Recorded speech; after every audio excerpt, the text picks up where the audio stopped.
Jack, एक बात कहूं, तुम्हारे पास शाही प्याले थे, अमृत था, जलपरी का आंसू था। चाहते तो तुम अमर हो सकते थे।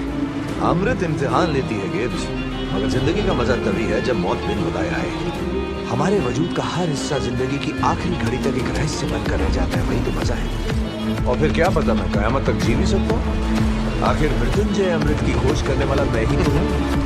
कल क्या होगा कह नहीं सकता गिब्स, लेकिन जैक स्पैरो हमेशा समुद्र में डूबा रहेगा।